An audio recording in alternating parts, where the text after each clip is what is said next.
Hello everyone, welcome back. In the last video we have implemented DFS, and in this video we will discuss one of the application of DFS. So the problem today is to find a cycle in a given graph. So we are given a graph A, B, C, D and E which is connected with some set of edges. So what we have to do, we have to find whether there is a cycle present in this graph or not. So if in this graph I traverse from A to B, then B to D, then what I can observe is there is again a path back from D to A. We can say this is a cycle. So the cycle is A to B, B to D, and again from D to A. So this is a cycle present in this graph. So we will use DFS to solve this problem. So as we know, in DFS we keep track of all the visited vertex using color. So we mark all the vertex with three colors, that is white, gray and black. So white represents that the vertex is not visited at all. Gray represents that we have just discovered the vertex, but all of its adjacent or all the vertex that are reachable from that vertex are not visited yet. Black means we have visited that vertex and all the vertex reachable from that vertex are visited. Now let's run simple DFS algorithm on this and we will see that how to find the cycle. So the first step in DFS is to color all the nodes to white. So we will set the color of all the nodes to white. Suppose we are starting our DFS traversal from the vertex A. Then the first step is to change the color from white to gray. Then we will look at one of its neighbor. So the neighbor is B and C. Suppose first we explore the vertex B, then we will change the color of B from white to gray. Now again we will look at the neighbors of B. The neighbors of B are D, and then we also check the color of the neighbor. The color of the vertex D is white, means we can continue our search on that. Next we will run DFS from the vertex D, and now we will change the color of D from white to gray. The next step is to look at the neighbors of D. So the first neighbor of D is A. Next we will look at its color. The color of A is gray, means this vertex is already visited, and since we are currently at the node D, it means that we have traversed the vertex D from the vertex A, or we can also say there is a path from the vertex A to the vertex D. Here we can see that there is a path from the vertex A to B to D, and again what we are saying that there is a path back from D to A again. So here we can simply say that there is a cycle present in this graph. Also, if we look at other vertex that are gray, so other vertex which are gray is B only. So from B also there is a path to D, but there is no back edge from D to B. So therefore there is no cycle from B to D, but there is a back edge from D to A. It means we have a cycle from A to D. So there is a path from A to B to D, and again there is a path back from D to A. It means we have found a cycle. So the simple rule is, the moment we found any of its adjacent vertex as gray, then we will return true, and we say yes, there is a cycle present, and we will stop our DFS traversal itself. And what we will do, we will stop our DFS traversal and return true, that yes, we have found a cycle. Okay, let's take one more case. Suppose this graph is undirected. So if this graph is undirected, then if the graph is undirected, then also the same cycle is present, that is A to B, B to D, and then again from D to A. So the cycle again is A to B, B to D, and again from D to A. So how we will find a cycle in a undirected graph? So we will run our DFS. The first thing is we will color all the vertex as white. Now we will start our traversal, suppose from the vertex A, then we will change its color from white to gray. We will look at all the adjacent vertex. The first adjacent vertex is B, and we will check its color. If the color is white, we will run DFS from the vertex B. So we will run DFS from the vertex B and change the color to gray. Now we will look at the adjacent vertex of B. So now the adjacent vertex of B is A, and we will check its color. The color is gray, so it means it is a cycle, but there is no cycle present. So we have to modify our algorithm little bit for that. To find the cycle, we check two conditions. The first condition is we are at the vertex B, and B is suppose U, and we want to go at, and the adjacent vertex is V, that is A in our case. So two things we will check. First of all, we will check the color of V. So if color of V is gray, and parent of from which vertex we are traversing from the U, and we will check if the vertex V is not the parent of U. So if this condition is true for the case of undirected graph, then we will say yes, there is a cycle present. So we will return true. So now again we will check the color of A is gray, good, but the parent of B is A. So this is not a case of cycle. We will continue to the next adjacent vertex. So next adjacent vertex of B is D.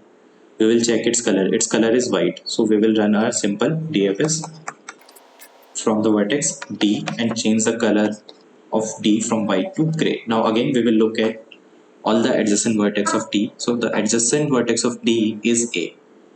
We will look its color. Its color is gray. So our first condition is satisfied. Now we will check the second condition. What is the parent of U? U in this case is D. The parent of D is B here, because we have traversed the vertex D from the vertex B. It is not equal to A. So it means this condition is also satisfied. So we will return true. It means we have found a cycle here. Now we have found that there is a cycle in this graph using these two conditions. Now we will implement the same solution in Python for both directed and undirected graph. I think the things will get more clear after looking at the code. So let's start with the code. So now we will implement the same solution in Python. So we will take the same graph as we have discussed earlier. So this one is the adjacency list representation for the directed graph. As you can see that the neighbors of A are C and B. The neighbors of B is D only, and the neighbor of C, and there is no neighbor of C here. And similarly for the D, the neighbors are A and E. So let's quickly go on to the implementation. As we know, to run the DFS algorithm, we need to keep track of which node are visited and not. For that, we are using a color dictionary.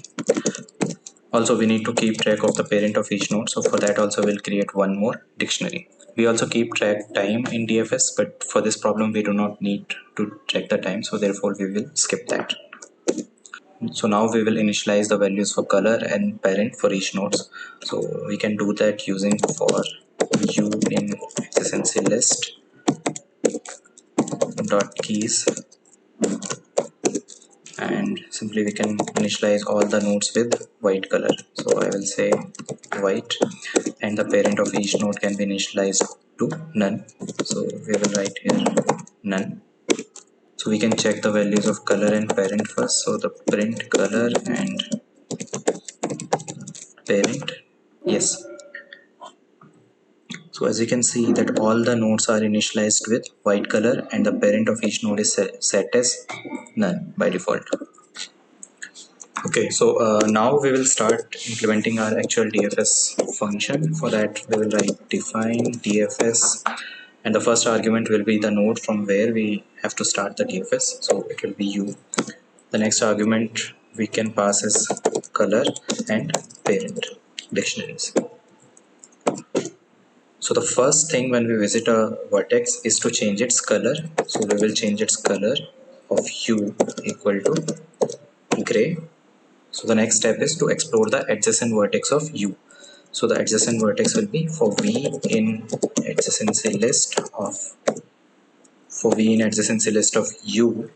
So now we will search for all the adjacent vertex, and we will check whether the V is visited or not. So we can check it using W. So we'll check its color. If the color is white, it means it is not visited at all. So we will write DFS, and again the same arguments. It will be U, color and parent. So this will be V instead of U, because we want to run the DFS from the neighbor node of U. And finally, when all the adjacent vertex of U are explored or visited, we will change the color of U to black. So this is a general DFS algorithm. So how do we run our DFS algorithm? Simply we run DFS from each vertex if that vertex is not visited. So we will write for U in adjacency list dot keys, and we will check whether this vertex is visited or not. We can check it using color of U is white. Then we will run DFS from this vertex. So it will be U comma color comma parent, right? So this is working, but it will not print out anything. Or we can just simply print here U, and as you can see the output is A, C, B, D, E. So this is one of the output of our DFS search. But what we want to do actually, we want to find the cycle, whether there is a cycle present in the graph or not. For that, as we have discussed, we have to write one more condition. We have to check whether the adjacent vertex of U is gray or not. If adjacent vertex is gray in a directed graph, it means there is a cycle present. So we can write if color of V is gray. What we will do for now, we will simply write print cycle found, and we can also write the nodes from which to which node the cycle is found. So we can write U to V. So if I run, so the output is cycle found from D to A. So now our function is working as desired, but what we want is that this DFS function should return, if a cycle is present, it should return true, and if a cycle is not present, it should return false. So we will modify our code accordingly. So by default, let us assume that there is no cycle present. So we will assume if cyclic, and we initialize it to false. So we assume that in the graph there is no cycle present, and we will store the result of DFS in the isCyclic variable. And we will check the value of isCyclic is true, means if the DFS is returning that whether there is a cycle present in that, then what we will do, we will break the search, or we will break the DFS algorithm here also, and at the end we can print is cyclic or not. So that we can do simply using, we can just print this variable. Also we need to make modification in our DFS algorithm. When we are founding a cycle, we should stop our search, and also we should return true. So here we will return true, since we are calling recursively all the function. So we will store this value in a cycle, and we can use the same name, and we can check whether if there is a cycle present from the vertex V when we are running the DFS. So for that also we will check if cycle is true, then also we will return true. But if either V is not cyclic, if there is no cycle from U to V, and also if there is no cycle in the recursion of the V, then we will assume that the cycle is not present, and we will return false here. Okay, so we have given a wrong name, so again we will fix it. It should return true. Yes, we can comment this one so that we only get the desired output. So now finally this is the code to find a cycle in a directed graph. So let's take one example of undirected graph also. So let's take a different example of undirected graph, and we will modify its adjacency list also. So this will be the adjacency list representation for this undirected graph. But as we have discussed, if the graph is undirected, we have to apply one more condition along with the color.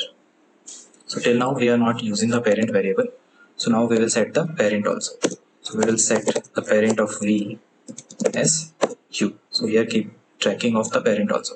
Let's try to run it without any modification for the directed graph. So okay, let's run this print. So it is saying there is a cycle between the vertex A and C, but if we look at the graph, there is no cycle between the vertex A and C.